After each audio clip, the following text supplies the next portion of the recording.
ಮೊದಲನೇ ಬಾರಿ ನಾ ಕೇಳಿದ್ದು ಪ್ರೀ ಟೀಸರ್ ಅಂತ. ತುಂಬ ಸಂತೋಷ ಆಗುತ್ತೆ. ಅದನ್ನು ಲಾಂಚ್ ಮಾಡಿದ್ದು ಹಾಗೂ ಸಮರ್ಜಿತ್ ಹಾಗೂ ಸಾನ್ಯಾ, ಗೌರಿ ಸಿನಿಮಾದ ಹೀರೋ ಹೀರೋಯಿನ್. ಸಮರ್ಜಿತ್ ಮೊದಲನೇ ಸಿನಿಮಾ ಇದು. ತುಂಬ ಸಂತೋಷ ಆಗುತ್ತೆ. ಯಾವುದೇ ಇಂಡಸ್ಟ್ರಿನಲ್ಲಿ ಕ್ರಿಕೆಟ್ ಆಗಿರ್ಬೋದು ಅಥವಾ ಚಿತ್ರರಂಗ ಆಗಿರ್ಬೋದು, ಅದರಲ್ಲಿ ಯುವಕರು ಬರೋದು ತುಂಬ ಮುಖ್ಯ. ಪ್ರತಿಭೆ, ಹೊಸ ಪ್ರತಿಭೆ, ಅದಕ್ಕೆ ಅವಕಾಶ ಸಿಗೋದು, ಅವಕಾಶ ಸಿಕ್ಕಿದ ಮೇಲೆ ಅದನ್ನು ಮುಂದೆ ಬೆಳೆಸ್ಕೊಂಡು ಹೋಗೋದು, ಅದು ತುಂಬ ಮುಖ್ಯ. ತುಂಬ ಸಂತೋಷ ಆಗುತ್ತೆ. ಅಶ್ವಿನಿ ಮ್ಯಾಮ್ ಇದ್ದಾರೆ, ಪುನೀತ್. ನಾವೆಲ್ಲ ಸಿನಿಮಾ ಅಷ್ಟು ನಾನು ನೋಡ್ತಾ ಇರಲಿಲ್ಲ ಆಟ ಆಡ್ಬೇಕಾರೆ, ಯಾಕಂದರೆ ಅವಕಾಶ ಸಿಗ್ತಾ ಇರಲಿಲ್ಲ. ಬಟ್ ಡಾಕ್ಟರ್ ರಾಜ್ಕುಮಾರ್, ವಿಷ್ಣುವರ್ಧನ್, ಅಂಬರೀಷ್ ಹಾಗೂ ಪುನೀತ್, ಶಿವಣ್ಣ ಇವರೆಲ್ಲ ಸಿನಿಮಾಗಳು ನಾವು ನೋಡ್ತಾ ಬಂದ್ವಿ. ಅದಕ್ಕಿಂತ ಹೆಚ್ಚು ಹಾಡುಗಳನ್ನ ಕೇಳ್ಕೊಂಡು ಬಂದ್ವಿ ನಾವು. ಯಾಕಂದರೆ ಆಡ್ಬೇಕಾದ್ರೆ ನಾವು ಎಲ್ಲೇ ಯಾವುದೇ ದೇಶದಲ್ಲಿ ಇದ್ರೂ ಈಗೆಲ್ಲ ತುಂಬ ಸುಲಭ. ನಿಮಗೆ ಫೋನಲ್ಲಿ ಎಲ್ಲ ಹಾಡುಗಳು ಸಿಗುತ್ತೆ, ಇಲ್ಲ ಇಂಟರ್ನೆಟ್ಟಲ್ಲಿ ಎಲ್ಲ ಹಾಡುಗಳು ಸಿಗುತ್ತೆ. ಆವಾಗ ಹಾಡುಗಳನ್ನ ಡೌನ್ಲೋಡ್ ಮಾಡಿಕೊಂಡು ನಾವು ಲ್ಯಾಪ್ಟಾಪಲ್ಲಿ, ಅವಾಗೆಲ್ಲ ಐಪ್ಯಾಡ್ ಇರಲಿಲ್ಲ, ಫೋನ್ಗಳು ಅಷ್ಟು ಸ್ಮಾರ್ಟ್ ಫೋನ್ಗಳಿರಲಿಲ್ಲ, ಎಲ್ಲ ಲ್ಯಾಪ್ಟಾಪಲ್ಲಿ ಹಾಡುಗಳನ್ನೆಲ್ಲ ತೊಗೊಂಡು ಅದನ್ನು ಡೌನ್ಲೋಡ್ ಮಾಡಿಕೊಂಡು ಎಲ್ಲಿದ್ರೂ ಒಂದು 2 ದಿನ ಆದಮೇಲೆ ಕನ್ನಡ ಕೇಳಲೇಬೇಕು. ಹಾಡು ಯಾವುದೇ ಹಾಡಾಗಿರ್ಬೋದು, ಕನ್ನಡ ಹಾಡಿಲ್ಲದೆ ಇದ್ರೆ ಅದು ಕಿವಿ ಕೇಳಿಸದೇ ಇದ್ರೆ, ಅದು ಕಿವಿ ಬರದೇ ಇದ್ರೆ ಅದು ಅದೇ ಬೇರೆ. ಅದರಿಂದನೇ ನಾವು ಬೆಳೆದಿದ್ದು. ಪುನೀತು ಆಮೇಲೆ ನನ್ನ ಒಂದು ಒಡನಾಟ ತುಂಬ ಹೆಚ್ಚಾಗಿದ್ದಕ್ಕೆ ಇದು ಕನ್ನಡದ ಕೋಟ್ಯಾಧಿಪತಿಯಲ್ಲಿ ನಾನು ಒಬ್ಬ ಭಾಗಿಯಾಗಿ ಅವಾಗ ಬಹಳಷ್ಟು ಮಾತುಕತೆ ಆಡಿದ್ವಿ ಅವಾಗ. ಅದಾದಮೇಲೆ ಆ ಫ್ಯಾಮಿಲಿ ಖಂಡಿತವಾಗಿ ಇನ್ನೂ ಒಂಥರ ಫ್ಯಾಮಿಲಿ ಮೆಂಬರ್ ಥರನೇ ನಾನು. ಸೊ ತುಂಬ ಸಂತೋಷ ಆಗುತ್ತೆ. ಅವರು ಇಲ್ಲಿ ಬಂದಿದ್ದಾರೆ, ಪ್ರೋತ್ಸಾಹ ಕೊಡ್ತಿದ್ದಾರೆ. ಸಮರ್ಜಿತ್ ಹಾಗೂ ಸಾನ್ಯಾ, ನಾನು ಹೇಳ್ದಂಗೆ ಈ ಒಂದು ಇಂಡಸ್ಟ್ರಿನಲ್ಲಿ ಹೊಸ ತಾರೆಗಳು ಬರಬೇಕು. ಹೀರೋ ಹೀರೋಯಿನ್ ಖಂಡಿತವಾಗಿ ಲಕ್ಷಣಗಳೆಲ್ಲ ಇದ್ದೇ ಇದೆ. ಅದನ್ನು ಇನ್ನೂ ಬೆಳೆಸ್ಕೊಂಡು ಹೋಗ್ತಾರೆ. ಇಂದ್ರಜಿತ್ ಬಗ್ಗೆ ಏನು ಹೇಳೋದು, ಅವ್ರು ವಿಕೆಟ್ ಕೀಪರ್ ಬ್ಯಾಟ್ಸ್ಮನ್ ಅವರು. ಸೊ ಯಾವಾಗಲೂ ಎಲ್ಲರಿಗೂ ಖಂಡಿತವಾಗಿ ರಕ್ಷಣೆ ಅಂತೂ ಮಾಡೇ ಮಾಡ್ತಾರೆ. ಯಾಕಂದ್ರೆ ವಿಕೆಟ್ ಕೀಪರ್ ಅವರು. ಇಲ್ಲಿ ಗ್ಲೌಸ್ ಇಲ್ಲ, ಆದರೆ ಉತ್ತಮವಾಗಿ ಆಡೋರು. ನಾನು ಅವರು ಕರ್ನಾಟಕ ಅಂಡರ್ 15 ಒಟ್ಟಿಗೆ ಆಡಿದ್ದೀವಿ. ಅದಾದಮೇಲೆ ಅವರು ಚಿತ್ರರಂಗಕ್ಕೆ ಬಂದರು, ಜರ್ನಲಿಸಮ್ಗೆ ಬಂದರು. ಅದಾದಮೇಲೆ ಅಷ್ಟು ಇದು ನಾವೆಲ್ಲ ಮೀಟ್ ಮಾಡ್ತಾ ಇರಲಿಲ್ಲ. ಬಟ್ ನಾನು ರಿಟೈರ್ ಆದಮೇಲೆ ಈ ಥರ ಒಂದು ಫಂಕ್ಷನ್ಗಳಲ್ಲಿ ಹಾಗೂ ಇನ್ನೂ ಭೇಟಿಗಳೆಲ್ಲ ಈ ಥರ ಭೇಟಿ ಮಾಡಿ ತಿರ್ಗಾ ಸಂತೋಷ ಆಗತ್ತೆ. ಅವರ ಯಾರನ್ನೇ ಅವರು ಇಂಟ್ರೊಡ್ಯೂಸ್ ಮಾಡಿದ್ರು ಅವರು ಉತ್ತಮ ಒಂದು ದರ್ಜೆಗೆ ಹೋಗ್ತಾರೆ. Deepika is a classic example. So I'm sure both these youngsters will reach that level. All the best.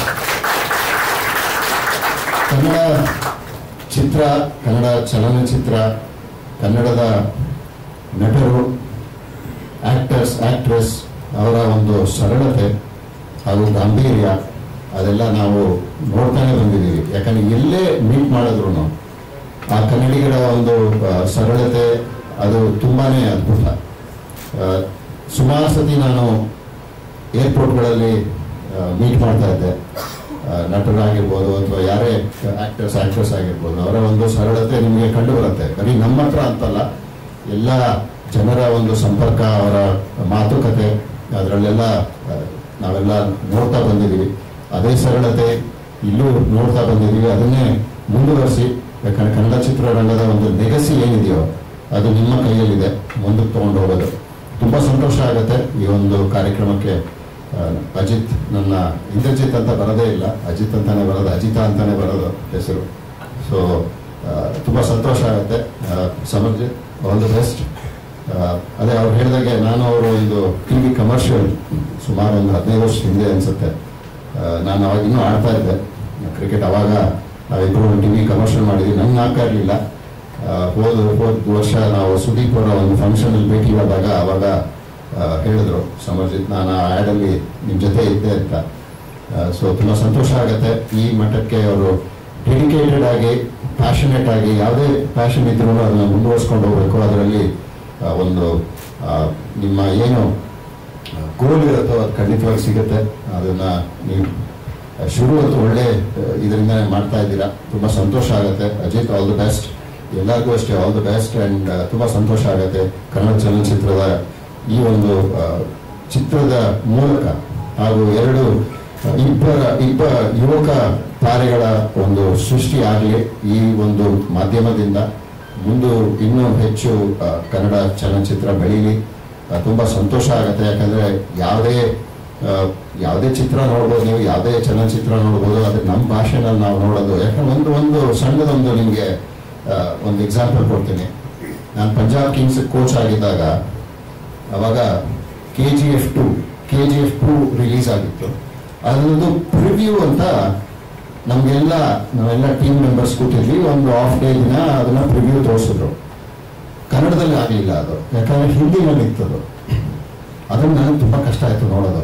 ಯಾಕಂದ್ರೆ ಹಿಂದಿನಲ್ಲಿ ಯಶ್ ಅವ್ರು ಮಾತಾಡ್ತಾ ಇದ್ದಾರೆ, ಅಂದರೆ ಡಬ್ಬಿಂಗ್ ಅದು ಹಿಂದಿನಲ್ಲಿ ಬರ್ತಾ ಇತ್ತು. ಯಾಕಂದ್ರೆ ಅವ್ರು ಕನ್ನಡ ಯಾರಿಗೂ ಅರ್ಥ ಆಗಲ್ಲ. ನಾನು ಬಿಟ್ಟು ಇಲ್ಲಿ ಸುಮಾರು ಏನೋ 2-3 ಜನ ಇದ್ರು ಅಷ್ಟೇ ಕನ್ನಡದವರಲ್ಲಿ ನಮ್ಮ ಟೀಮ್ನಲ್ಲಿ. ಹಿಂದಿನಲ್ಲಿ ಬರ್ತಾ ಇತ್ತು ಅದು ಡಬ್ಬಾಗಿ. ಸಂತೋಷ ಆಗುತ್ತೆ. ಎಲ್ಲ ಭಾಷೆಗಳಲ್ಲೂ ನಮ್ಮ ಚಲನಚಿತ್ರನೂ ಕನ್ನಡ ಚಲನಚಿತ್ರನೂ OTT ಪ್ಲಾಟ್ಫಾರ್ಮ್ ಮೂಲಕ ಬೇರೆ ಹಲವಾರು ಭಾಷೆಗಳಲ್ಲಿ ಸಬ್ ಟೈಟಲ್ಸ್ ಎಲ್ಲ ಬರುತ್ತೆ. ಇವಾಗ ನಾವು ಬರೀ ನಮ್ಮ ಭಾಷೆ ಸಿನಿಮಾಗಳನ್ನೇ ನೋಡ್ತಾ ಇಲ್ಲ, ಬೇರೆ ಭಾಷೆಗಳ ಸಿನಿಮಾನು ನೋಡ್ತಾ ಇದ್ದೀವಿ. ಅದರ ಒಂದು ಸ್ವಾರಸ್ಯ ಏನಿದೆ ಅದನ್ನ ಬೇರೆ ಸಬ್ ಟೈಟಲ್ಸ್ ಅಥವಾ ಡಬ್ಬಿಂಗ್ ಮೂಲಕ ಅದ್ರ ಬಗ್ಗೆನೂ ನಾವು ತಿಳ್ಕೊತಾ ಇದ್ದೀವಿ. ತುಂಬ ಸಂತೋಷ ಆಗುತ್ತೆ. ಆದರೆ ನನಗೆ ಒಂದು ಸಿನಿಮಾದ ಒಂದು ಮಜಾ ಏನಿತ್ತು ಅದು ಸಿಗ್ಲಿಲ್ಲ. ಸೊ ಖಂಡಿತವಾಗಿ ಈ ಸಿನಿಮಾನು ಐಮ್ ಶೂರ್ ಇಂದ್ರಜಿತ್ ಬರೀ ಕನ್ನಡದಲ್ಲಿ ಹೋಗಿ ರಿಲೀಸ್ ಮಾಡಿದ್ದಾರೆ. ಇನ್ನು ಬೇರೆ ಬೇರೆ ಭಾಷೆಯಲ್ಲೂ ಅದು ಜನ ನೋಡಲಿ. ಯಾಕಂದರೆ ಬರೀ ಕನ್ನಡದ ಸಿನಿಮಾ ಬರೀ ಕನ್ನಡಿಗರಿಗೆ ಸೀಮಿತವಾಗಬಾರ್ದು, ಇಂಟರ್ನ್ಯಾಷನಲ್ ಎಲ್ಲ ಆಡಿಯನ್ಸು ನೋಡಲಿ ಅಂತ ನನ್ನ ಒಂದು ಅನಿಸಿಕೆ. ಯಾಕಂದರೆ ನಾವೆಲ್ಲ ಬೇರೆ ಸಿನಿಮಾಗಳು ನೋಡ್ತಾ ಇದ್ದೀವಿ, ಹಿಂದಿ ಆಗಿರ್ಬೋದು ಅಥವಾ ತಮಿಳ್ ಆಗಿರ್ಬೋದು, ತೆಲುಗು ಆಗಿರ್ಬೋದು ಅಥವಾ ಮಲಯಾಳಂ ಭಾಷೆ ಆಗಿರ್ಬೋದು. ಇವಾಗೆಲ್ಲ ಸಬ್ ಟೈಟಲ್ಸ್ ನೋಡ್ತಾರೆ. ಇದೇ ಥರ ಕನ್ನಡ ಸಿನಿಮಾನು ಇನ್ನೂ ಹಲವಾರು ಪ್ರಾಂತದಲ್ಲಿ ಬೆಳೀಲಿ, ಅಲ್ಲೂ ಒಂದು ಥಿಯೇಟ್ರಲ್ಲಿ ಬರಲಿ ಕನ್ನಡ ಸಿನಿಮಾ ಅಂತ ನನ್ನ ಒಂದು ಹಾರೈಕೆ. ಬಟ್ ತುಂಬ ಸಂತೋಷ ಆಗುತ್ತೆ. ಯಾವುದೇ ಯಂಗ್ಸ್ಟರ್ಸ್ ನಿಮಗೆ ಯಾವುದೇ ಒಂದು ಪ್ಲಾಟ್ಫಾರ್ಮ್ ಸಿಕ್ಕಿದಾಗ ಅವ್ರು ಬಂದು ಶೈನ್ ಆದರೆ ಸಂತೋಷ ಆಗುತ್ತೆ. All the very best and good luck to all of you. Thank you.